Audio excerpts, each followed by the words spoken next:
Good morning, everyone. I'm Kevin Allen, joined by my usual broadcast partner, former NHL defenseman Tom Laidlaw, who played 11 seasons for the New York Rangers and Los Angeles Kings. This is the Laidlaw and Allen Report. Come to you twice a week to talk all things hockey, sometimes a little cooking, sometimes a little football. I bring that up because if you're a New York fan, and I believe my friend Tom Laidlaw is, Yes. It's a good day. The Giants are 6-1. The Jets are still winning. I think they're 5-2, aren't they? Something like that. And playing well too. Playing hard, playing with passion. The Giants are coming back. Every member of the Giants and Jets are on the team Laidlaw. Yes, they are. They play. You know what? And they weren't before because they weren't playing with a lot of heart, but they're playing with a ton of heart now. And that's like Daniel Jones to me. He's got tremendous talent. He's a big guy, real character guy. He's now starting to play the way I think they thought he could play. So he's doing well. No. Well, I kind of want to start with a player that I wonder, like, I think he's not on Team Laidlaw, and I think he should be. Okay. And so we're going to debate that a little bit. And I'm obviously talking about Phil Kessel, who's in the news because tonight he will tie Keith Yandle. Ironman record, 989 consecutive games played. And, some people think that's a gimmick record. I do not. He's played a lot of games. He scored a lot of goals. People make fun of him. Yep. But I think Phil Kessel has been a very good hockey player for a very long time. I put it this way. I oddly like him a lot. Yes. I would think to myself, I wouldn't like him, but I do like him. Yeah. Yeah. I mean, I just made a Facebook post. In fact, I delayed the show for a couple of minutes because I had to get it up because, he was the headline of our daily roundup just because he's going to do that. And I said, are you rooting for Phil Kessel? Because you should. Like, I think Phil Kessel is worthy of our praise and our support. Yeah. He's a Hall of Famer? I don't know. I don't think he's got enough. You'd have to look at his numbers, right? His numbers he's got 399 goals, but I just don't, like Keith Tkachuk is, in my mind, is a Hall of Famer, and he's got 520 goals roughly, and he's not in.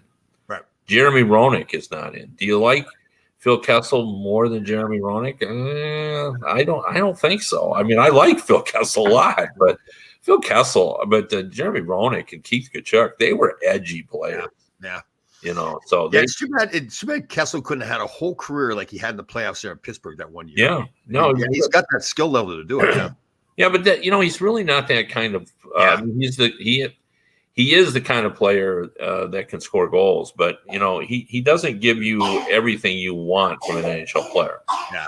But that's okay because not everybody can. He is who he is. But what I think is fun about Phil Kessel is, he's Joe Average. He's a guy who likes hot dogs. Yeah. Who's in you'd like to invite him to your barbecues. Totally. And he's Joe Average, and he became a very good hockey player.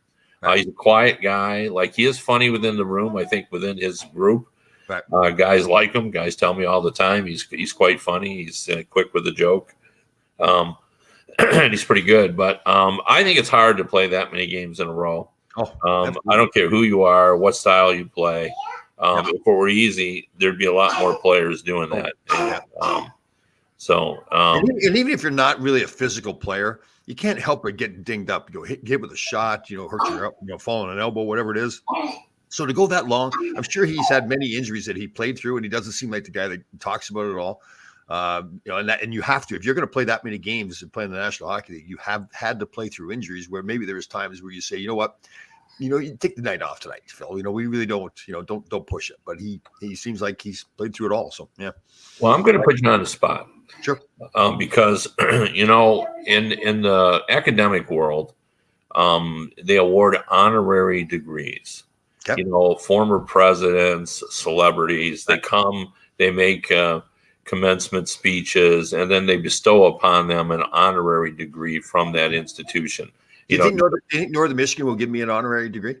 Well, they should. Oh, you don't have your degree there? No, I left my senior year to go play with the Rangers. Boy. Okay, and you just never went back. I mean, it's actually easier today to do things online. You could actually go now just for, you're a guy that likes to put your, goals and objectives and everything. That might be a good one for you. That's good. I like that. That's good. I like that a lot. Yeah. Making your bed at 3:30 and getting my degree because I didn't do it before. You can't be that far away.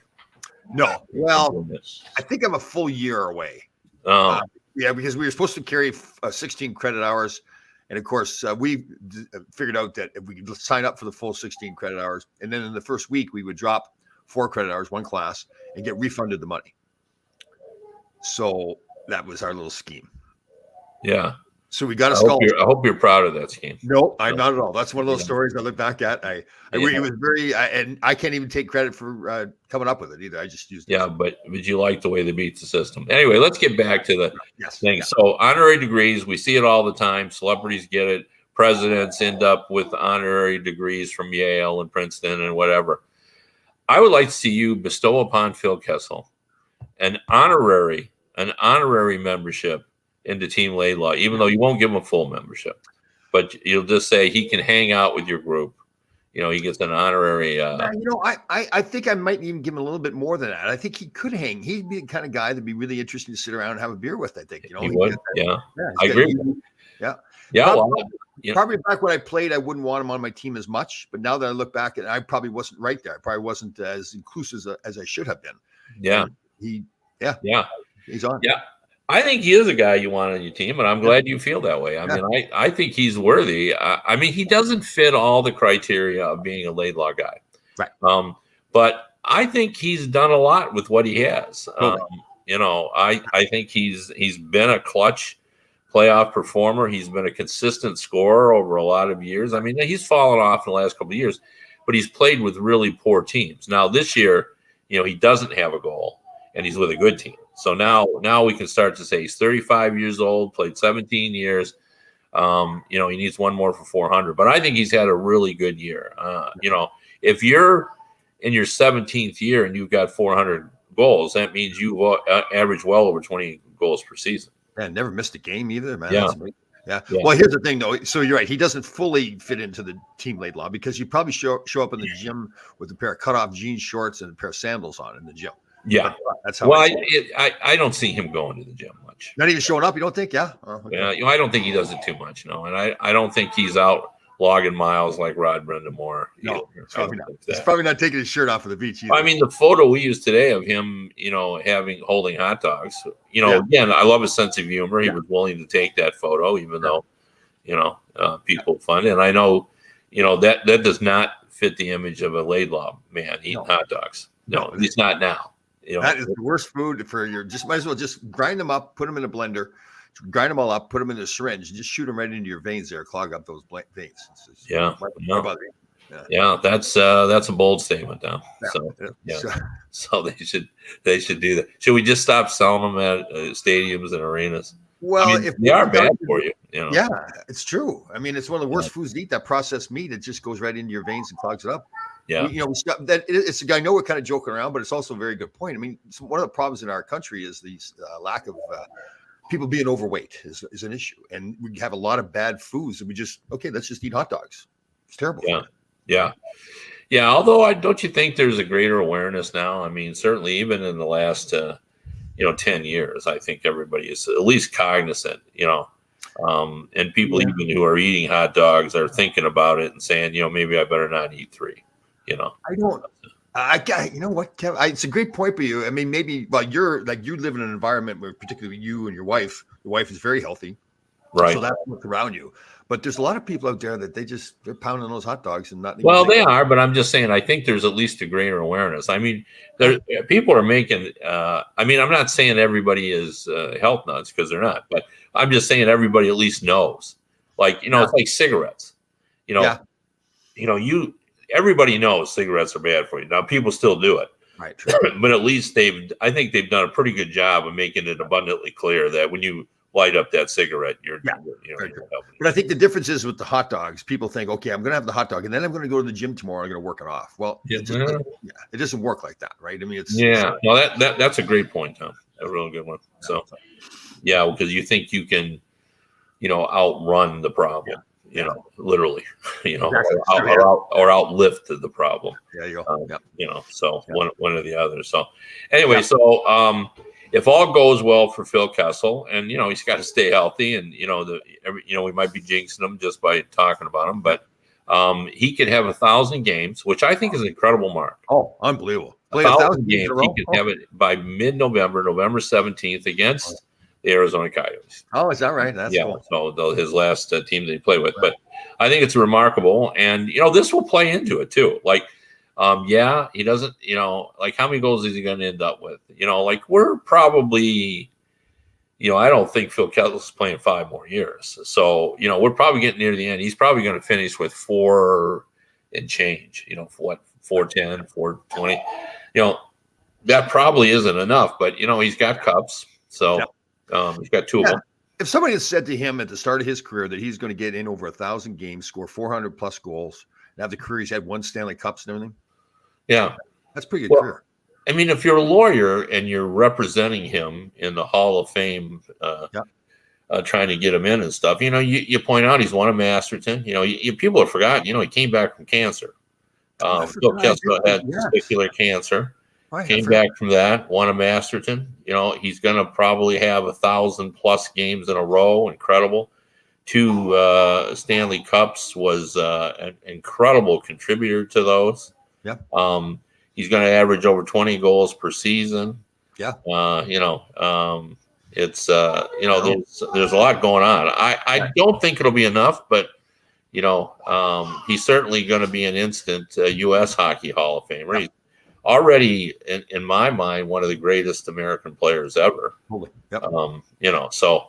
And you think about it too. He did it with that kind of, I'm going to say lazy. I don't know if that lazy is the right word, but it's kind of that laissez-faire kind of attitude. Right? Just kind of laissez-faire is good. I don't think he really was lazy. I just don't think he's not he's not working on it. He's not, he's not a guy. He's kind of an old school guy other than, but you can't play at his level without some, like he had talent, but he could get there. He could fly. In his earlier days, he could skate. He could really move. So, you can't do that if you're not doing something. So totally, you're right. So, but I guess it's a reputation thing, right? Because he got the reputation to be the last guy on the ice and the first guy off. That kind of mentality. Yeah. And then that reputation, whether it's totally accurate or not, just doesn't leave, right? Here's the other point I'm going to make, and this is going to shock some people, but I know him a little bit. I knew him when he was very young.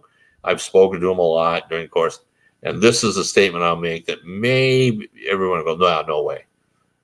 Phil Kessel loves the game. Yeah. He loves the game like Tom Laidlaw. He loves it like Wayne Gretzky. He loves hockey. Like, he is never one of those things where, he played because he was good at it. Like Phil loves the game. He likes being part of it. It's just part of who he is. He likes being in the dressing room. He likes his teammates. Guys like him quite a bit. He just doesn't fit the model of what we think of a guy who scores 400 goals. Totally. That's all there is. So. Anyway, that was my point for today. I just wanted to sort of bring up because I think he's fascinating. If you don't want to root for him, if you don't like Phil Kessel, you got to at least be fascinated by him because he's a very unique player. You're right. Because if somebody would watch him, they'd look at him and watch him at practice or something like that, and they say, who the heck is that guy? Yeah. And then you tell them all the stats that you mentioned. Yeah. And he's he's a video game guy. He loves playing video games. Yeah. Well, aren't they all now? Yeah, they do. Yeah, they all do. So imagine if we were playing video games back then. Oh God. Imagine if there was Twitter back then when I played. Man, we'd be in trouble. Yeah. Oh yeah, for sure. You would have just put a cooking show on, so you'd have been fine. So, well, the Tom Laidlaw today would put a cooking show on. But okay, now we got to talk about John Tortorella because he's coaching Team Laidlaw. Yes. And last night, the Flyers are out of the chute like a stallion. They're bolting. Yeah. They had a 3-length lead. They were out there. They were galloping fast, and then they ran into I'm going to say facetiously, they weren't hot at all. San Jose Sharks team, Yeah. and they got spanked. They got shut out by the Sharks. The Sharks who are struggling. The gate opened, they didn't move. The Sharks they just like a nag. They just sort of got out of the gate. Meanwhile, the Flyers, they were flying out of their gate. Sure. But when they played, it was 3-0. So John Tortorella, third period, his team's down. What does he do? He benches. He benches Konecny, and he benches Kevin Hayes. Oh, I didn't know that. Two star players. Yeah. Wow. Yeah, you aren't playing. You're stable to the bench. Message sent to the statement team. Statement, yes. Yeah. So I'm guessing you like that? Oh, absolutely. Yeah. Totally. Yeah. And you know what? He has built a whole reputation that he can do that and get away with it too. Like that everybody knows this is what John Tortorella does. He's very demanding. If you don't do what he wants you to do on the ice, he is going to bench you. It won't last forever. It's not that he's totally mad at you, but he's going to send the message. And it's not just sending that message to those two guys. Obviously, it's sending the message to everybody else that there's a new sheriff in town and they're going to do it his way or they won't play. Yeah. I mean, he's like one of my favorite expressions from Animal Farm when they say in the book, all animals are created equal, except some animals are more equal than others. Well, that's the way we generally approach teams. Like, you don't mess with Wayne Gretzky or Mark Messier or Mario Lemieux. Yeah. John Tortorella does. Yeah. Totally. Everybody's equal to him, Totally. That was the old Robbie Ftorek too. Robbie Ftorek the same way. I'll never forget that scene where he benched Wayne Gretzky in Detroit. Oh my! And we had a veteran. I know we told the story over and over. We had a veteran team too, and we're all giggling like little kids. Like, Robbie, you can't do that, but he did. Yeah, he did. Yeah, it was good. I wanted to bring this up, and I know you believe this too. But and we should always have known this, and I do know this. But when pandemic hit, it really brought home the idea of when you watch a team on television and when you watch them live, it is a completely different experience. Yeah. Like you can watch a team on television and not see what's going on behind the play and all that.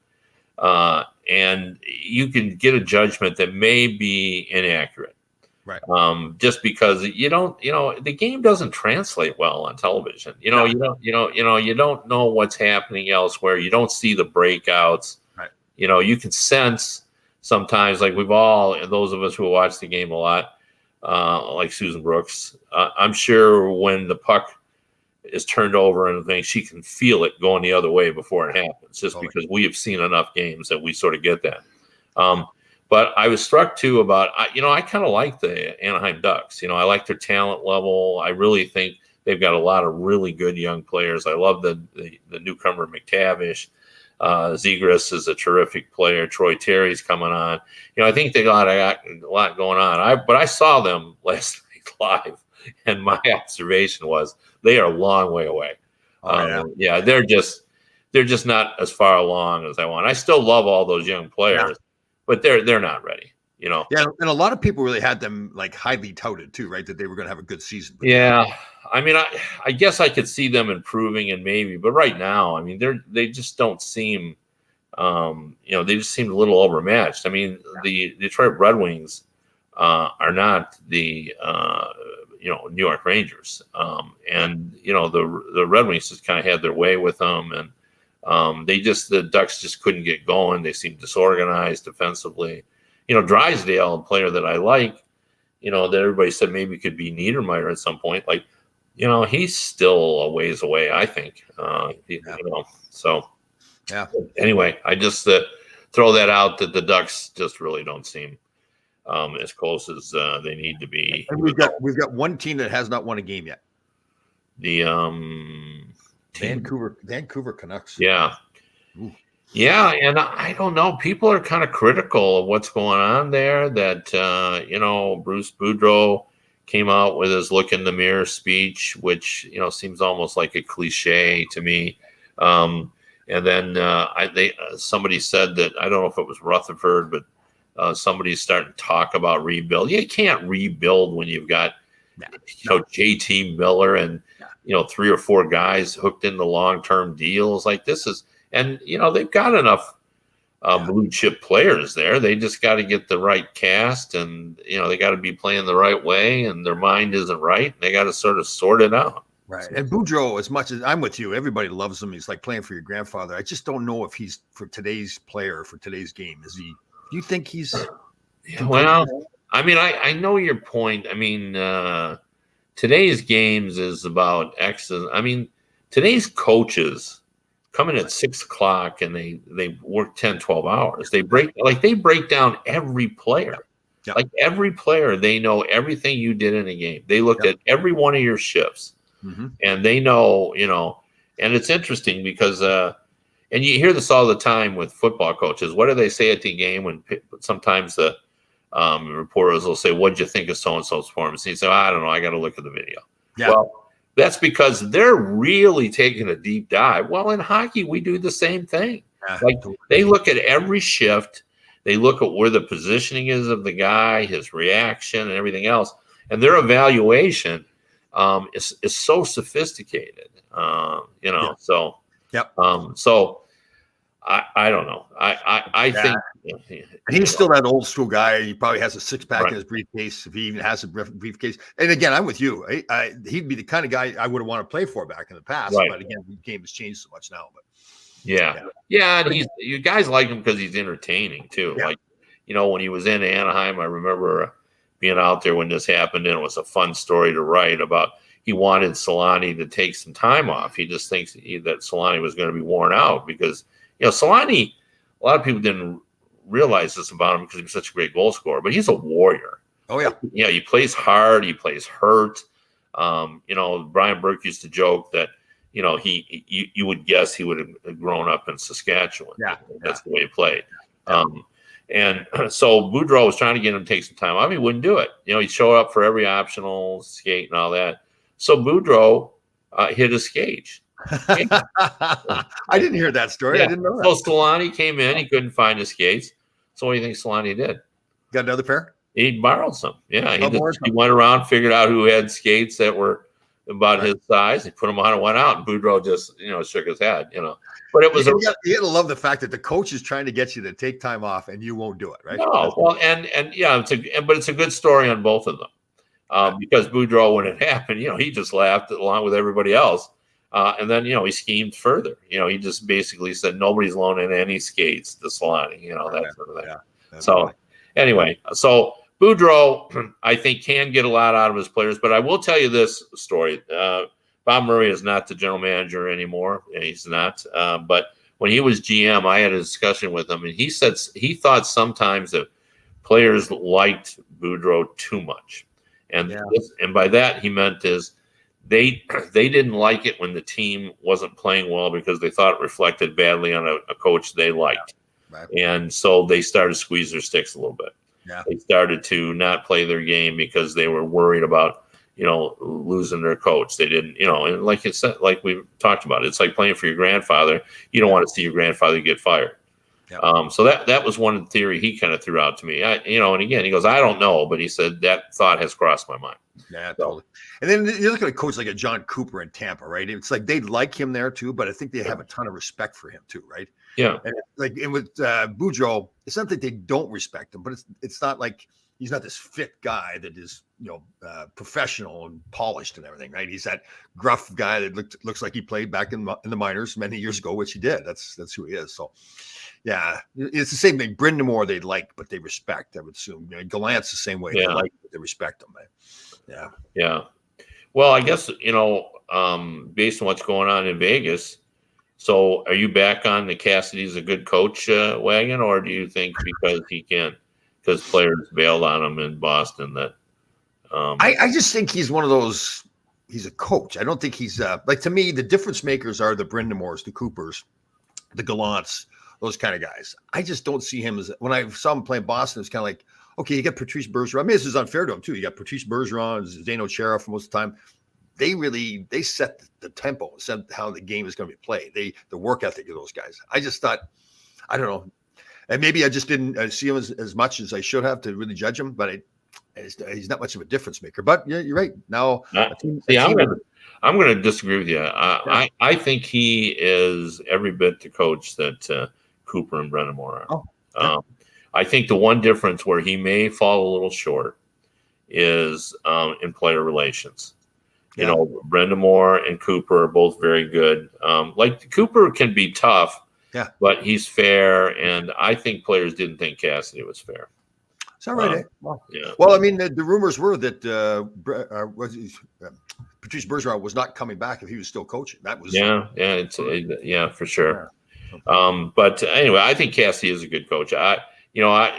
Everybody judges people based on their perspective, and from a reporter's perspective, I really liked Cassidy. You could ask him anything, and he'd answer your question. Like, he didn't take anything personally. You know what I mean? He would, and if he didn't want to give you the answer, he'd say, I just really don't want to discuss that. And I wonder if he's that good of a guy, and I trust you totally. How did he get on such a bad side of Patrice Bergeron, a player who just seems to show up and play all the time, right? Yeah. DeBrusk asked for the trade. Was that part of it? Did DeBrusk not fit in with Cassidy? And then for sure. Yeah, because he's very happy now. Yeah. But I mean, honestly, haven't you in your life run across the people that you liked that others didn't? Herb Brooks. I was one of his guys. He was I thought he was fantastic. I didn't always love him when he was coaching me, but he made a difference in my life, my career. But there's other guys that played for him that he didn't like them and they didn't like him. Yeah. I mean, that's kind of almost human nature that we can all watch the same thing and feel differently. That's why our politics are all screwed up. That's why in sporting we're we don't all like the same stars. The guy that you like, I get tired of seeing him, on the screen. That's just the way it works, unfortunately. Yeah. So I know we're not done with our hockey talk, but I made something different yesterday. I made some New England clam chowder. I guess fresh clams at Costco too. That was a little neck clams. First time, that was the first time I steamed clams. I'd never done that before. Wow. That cost you a little bit of money, didn't it? You know what? It was about $20. I probably didn't get enough. I thought, because they're in like they said in the recipe said to use the can, and I said, no, I'm not going to use canned clams. I'm going to get fresh ones. But yeah, it was not cheap. No. If you get crab or clams, you're going to pay for them. For sure. Yeah, but cool. A few more things on hockey we need to get to. I wanted to kind of your thoughts on the Red Wings. They're off to a 3-0-2 start. Put that into perspective. It's been 2011, so 11 years since the Detroit Red Wings have started out a season where they had points in their first 5 games. Like, that's a long time. So yeah. Well, like you said, once again, Steve Yzerman is starting to put together a team of young, talented, difference-making players. What I like about it, too, is they talked about that Seider. They talked about there was that little documentary when he drafted him. Everybody's kind of looking like, what are you doing? I mean, he's got a player, but there's other guys to take ahead. Now we look back at that, and he's probably the best player of that draft, or pretty close to it. To me, it's still somewhat, again, it's early in the season. When you've got a young team like that, you would assume there's going to be some ups and downs, but they're having a great start. I think you look at that team, and you probably I've got more information from you than watching it. It just seems like it's not only a good team right now, but the future for that team is similar to the Rangers. It's just got a bunch of good young players that are going to be good for a while too. So yeah, it's interesting. Dominic Kubalik, it's interesting. One team's discard is another team's ace in the hole. Yeah. So the Blackhawks get rid of Kubalik, who admittedly, he talked about it again last night. He was lost last season. He had self-doubt. Do I pass? Do I shoot? Well, he has 8 points in 5 games. Nobody has done that in Detroit organization in his first 5 games since Paul Coffey. That was 32 years ago. Is that right? Eh? Wow. Yeah. Wow. It says a lot about the organization that Yzerman was put together too, right? The coaching staff. Like when you talk about those things that he's talking about, like lack of confidence and not knowing what to do, it kind of, I know this is pro sports and you can't baby these guys, but we get young players like that coming along. If you see that they've got the skill, I have just learned about all that, the mental part of the game, much more now than I ever did. I think more teams are addressing that issue. They have coaches that deal specifically with those kind of issues. So I think it's more of a compliment to the Red Wings that they saw something in this player. And I said, okay, let's work with this guy. So yeah. What do you think? The players now refer to Coach Derek Lalonde as Newsy. Newsy, and most of them didn't even know who Newsy Lalonde was. And I don't, to be honest. So, did you know who Newsy Lalonde was? No, I didn't. Yeah, he was a premium player. He was, he was like a top performer, in his era of a billion years ago, and so that's what everybody calls him. Like if you're talking to a player, you say, "Yeah, Newsy told me," and it just feels so odd. He says that, coaches usually don't get nicknames, right? No, well, and a reporter doesn't usually use them. I can't say that I've never used a nickname, but it's I don't it's not Kaner or it's Kane or whatever. Is there a nickname that you can remember that you used for player or coach? I don't really. I just Cough. Yeah, Cough is what people call him, but I wouldn't have. I would say Coffee if I'm talking to Gretzky, and I would say, like, what did it mean to have Coffee, skating like a madman up the ice? You wouldn't call Gretz. You wouldn't call him Gretz. You'd call him Wayne. Yeah. I have heard people use Gretz, reporters use them. I must have at some point, just because it just kind of rolls off, and you're in a conversation with a player, and they're calling. And I've said this to you before. Like, I think one of the things you're known for is your respect and your credibility. I mean, I think probably that you'd probably look at it that maybe you're crossing a line there a little bit. Well, that's how I do feel. Now, like I said, I would never say that I've never done it, because sometimes you it just slips out. You're not even thinking, So. But as a general rule, if I'm thinking about it, I wouldn't use the nickname of a player, or I wouldn't call, Lalonde. I wouldn't call him Newsy. I would say, "Hey, Newsy, on that power play last night." I don't think I would do that. Yeah, no kidding. That's a good nickname. I like that they've come up with that. I wonder if did he have that in Tampa? He had that. That's been around. So. Okay. Yeah, well, and he had Uncle Fester too, because he kind of looks like him from Addams Family a little bit too. But nobody uses that. So. Oh God, that's funny. Yeah, they do kind of like him. He was interesting last night. I was going to bring this up too, because I think you'll appreciate this. They're 3-0-2, but he said last night, I've already seen this. Like, people are getting too carried away. Oh. We won 3, we've lost 2. Right. Yeah, no, he said that's just above 500. Like, let's not get carried away here. Yeah. He said, there's a lot of things that I like about this team, but there's a lot of work we're still got to do. And he said, I've already had to say to people, we're 3-2 really in the old NHL.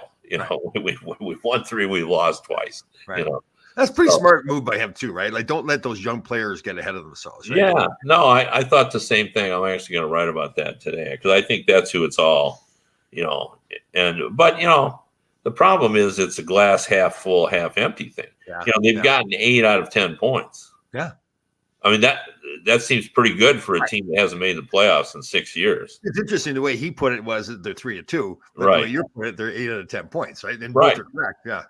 Yeah. So, I mean, that's always now when you look at records. Ask Kevin, you've seen 15-year-old Michael Misa. No, I've heard about him though. Yeah. So.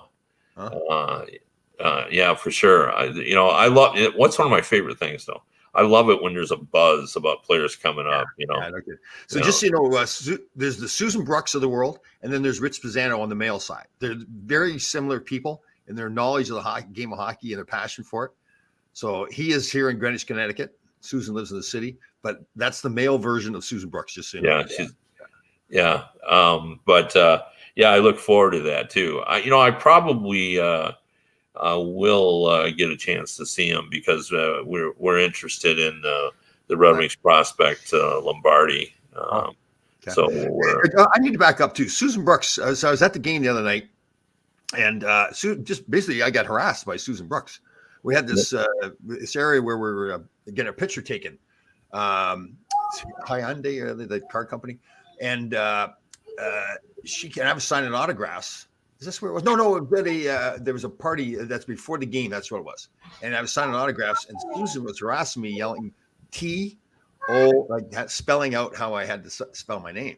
Like, in other words, saying that I was not intelligent enough to sign my own name.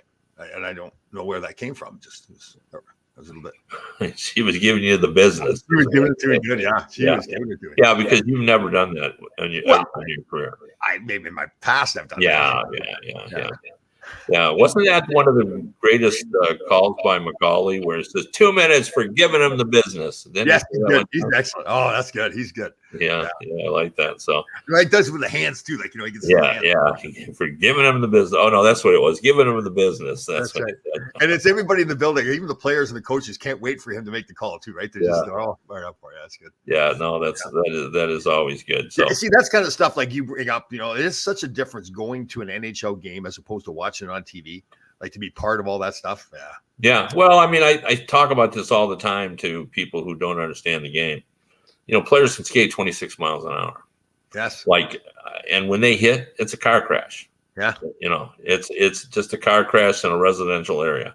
Yes, true. Because they're the way the pads today, they're weaponized. They're it's like RoboCop under there. Yeah. So when you hit now, there's a lot of pain associated with collision. Yeah, totally. I mean, you guys used to wear rags. Oh, totally. Well, some guys like Barry Beck, and even my first year, we didn't wear shoulder pads at all. We just had the cap. Yeah, the caps. Yeah. And the other back at it now, it's like, what? Well, Chelios was in his late 40s playing with those. Just rags. Like, if you would have gone into your kitchen and pulled out 2 dish towels and the rag that you wash your dishes with, and to put them on your shoulders, it would have been exactly the same. Funny. So. And the gloves are the other thing. Like, look at the gloves of the players now, and they get the short little gloves. Now we had gloves that went halfway up our forearm because does that mean you guys were smarter than the modern players? Because that's what it seems like to me. So. I think we had no choice because there's so much slashing going on out there. You slash a guy in the hands, you weren't going to get a penalty. So yeah. Well, I find it interesting that in baseball, guys go to the plate now in suits of armor. Now those pitchers are throwing 100 miles an hour, but they got it on their forearms and they've got down on their and it's to me it's smart. And yet when I watch the NHL, it seems like they're trying to take protective gear off. So I don't know. It's a strange. So our New York Giants are 6-1. How's Detroit? Did Detroit play yesterday? Yeah, they lost again. It's SOL, we call them, same old Lions. Aren't they playing harder though? We had this discussion before. Are they still playing harder or no? I don't know. I mean, the sports is a results-oriented league, and I got to bring it up because it's our mantra. I'm 67 years old, and they've won 1 playoff game in 67 years. So that's hard. That's hard to believe. Jeez, wow. So, I'm not. Yeah, that's. Yeah. So anyway, they're 1-5 now. This improved team with bigger heart and a coach we all like who was on a Hard Knocks.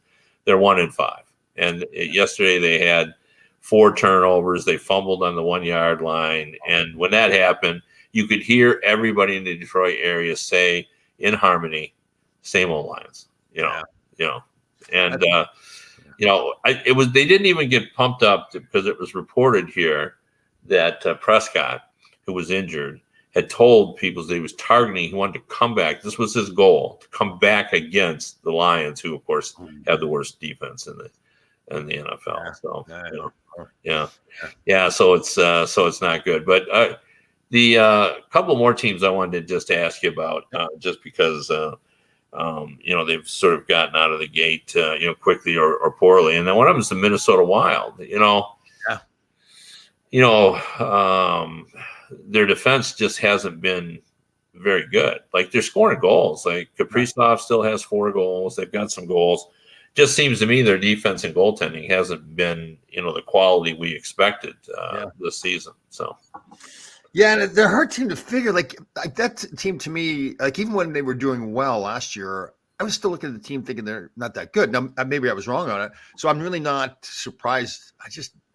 I don't know what it is. When I watch that team, I'm just like, okay, they're okay, but I just don't see that great of a hockey team. Plus, I mean, they're in that cap problem too, right? They had to get rid of Parise and Suter, and now they're going to be up against the cap. Although the cap is going up again next year, but they're still going to be having cap problems because they had to buy out those players. So, but didn't we at the time? I know I did. I thought, it was a bold move but it felt like it was necessary. Yeah, You know, they were trying to change the culture, and they just didn't feel they could grow. The younger players didn't have room with those big personality players. Right. No, I agree. So, who's going on back there? What are we having? My granddaughter, I think, fell down. So she's a Lions fan. She's a Lions fan, or what? No, I think she just was. Life got her. I think life tripped her up, and she fell on the hard floor. And now her grandmother is taking care of her. So good. She's a great grandmother. Your wife is just an incredible person. I know you know that already. You're married to her, but she can cook. She's healthy. Takes care of the grandkids. She's she is. You know, she's like, super. How did you do that? So I've been married twice and haven't got it right yet. You married one time and you found the perfect woman. I don't know. You know, you got lucky. You got lucky. Got lucky. You know, I don't know. But we've one of the things we discovered when we were in Italy is, you know, we really don't have as much time together as you would think. You know, I'm still working, and you know, she's really active and busy. She plays in a couple of golf leagues, and you know, she watches the grandkids, and she does yoga every day, and she does food prep and like fixes things around the house. She does fix things there now. So I've got to, you know, this is how I'm such an anti normal husband. So when I was a kid, my uncle made these Christmas churches for people within all of our family, and they're made out of wood that he drew up his own plans, and you know, he sprayed that old 1960s style snow on the roof and all that kind of stuff. And they're just like a Christmas decoration. Right. And I remember when I was a kid, and my mother got one too. I have no idea what happened to it. But I was just saying, you know, I'd like to have that. So I said to my wife, I'm almost sure you could make that. I will reach out to one of my cousins who has one, and I said, take some pictures of it. And she goes, oh, yeah, I can put it together. Well, I messaged her, and she said, you know, mine is just collecting dust. If you have a fascination with it. And I said, yeah, actually, I would cherish it. You know, my uncle made it in the 1960s. Right. He's long since passed. I said, I would love to have that as part of our Christmas display. So she said, I'll send you the one we have that's just in storage that we never look at. So it came in the mail, and right away it showed up, and it needs repair. You know, rather than saying, well, I'll go out and do it, I turned to my wife and said, you can fix this up, right? So, you know, and she can, you know, she'll replace a little wood, and, you know. Does she enjoy it too? Sounds like she enjoys it. Yeah, she does. I wouldn't ask her if it was going to be drudgery, but I just think, you know, most men would get a hammer out and, you know, go to the lumberyard by, but, you know, that's just not me. I just don't have the skills set. Well, and you don't have to either, because your wife can do it, right? Well, yeah, and she can do it, and she will do it well. But, you know, for me to do that would be like, you know, asking Ben Sherratt to be a 40-goal scorer. You know? I just can't do it. So yeah, and you're fine with that too. Well, you know, it's sometimes it gets a little uncomfortable. Like I've told you the story. I used to play in a weekly poker game, and I played. It was at an archery club. I can't even remember how I got involved in it. But these guys are all hunters, and you know, I've never fired a gun.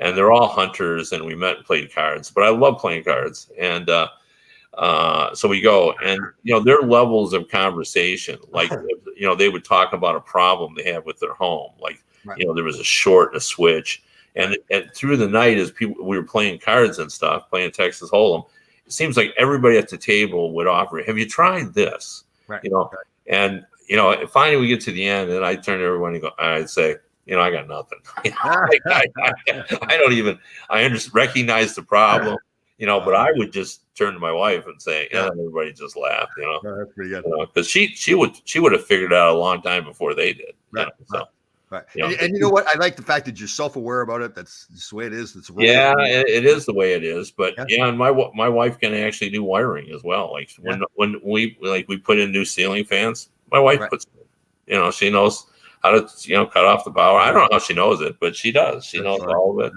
And then not only that, but my daughter-in-law, they bought an old house, and she was talking about getting fans, and she was talking about, well, you know, she's going to have to get someone to install them. She goes, no, you can put them in. And she just walked my daughter-in-law through how to install ceiling fans. Now, I don't know. Did you install your own ceiling fan? Yes, I can install my own ceiling fans. Yes, I don't go much farther than that, especially in wiring, electricity, and everything. But installing a ceiling fan or a light switch or those things, yes. Yeah, she does that too. She can do all that as well. Yeah. But I guess maybe all males can do that. I just can't. Well, it is one. Yeah, but again, you don't have to because she does it. So for me, it's you have to teach yourself, right? But you can go to YouTube and you go to YouTube. Yeah, everything's on YouTube. Oh, totally. Yeah. I just. I don't even know how we functioned. Man, how did we get along in the 1970s and 80s?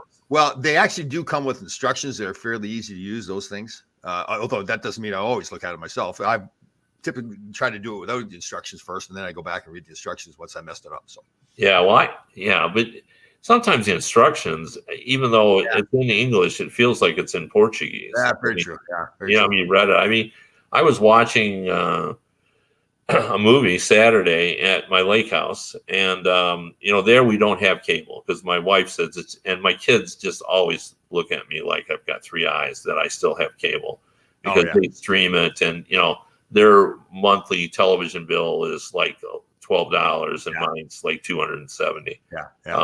Anyway, so we stream at the lake house. Okay. So it's all there. My kids all set it up, and right in the middle of me watching a movie, it just goes out. And it says that we weren't on the right HDMI. And, I know enough about input and figure that all out. But it just kept telling me I was just wrong. And, and I had to wait for my wife to get home. And she just said, here's what we'll do. He says, we'll just unplug it all. And she goes, that almost always works. And so did. We just unplugged it all and started again. And I had rebooted, like my television, but she just said, no, we got to unplug it all. And so that's what we did. And that's what I do as well. Yeah. If it's not working, just unplug it, wait for a few seconds. Like I had unplugged my television, but she unplugged it, the whole shooting match, the Roku and the whole bit. So that's funny. That is Anyway, well, we've gotten to the end now. Anytime we get to the end where I got to defend my manhood, we probably too far. But if you want to read me, I'm at Detroit Hockey Now, and if you make sure that you tune in. Let's see here, we got a show on Wednesday. I forgot what day it was for a minute. I was thinking, are we going on Tuesday? I thought it was Tuesday. Just getting started with this week. Yep. All right, everybody. And if you want to listen to the radio version of this show, again, I still have to go check this out. I will do that for you whether this is still going or not. That was an early project again, but it is radio.co at 365 Sports. Everybody have a great day. We'll see you on Wednesday.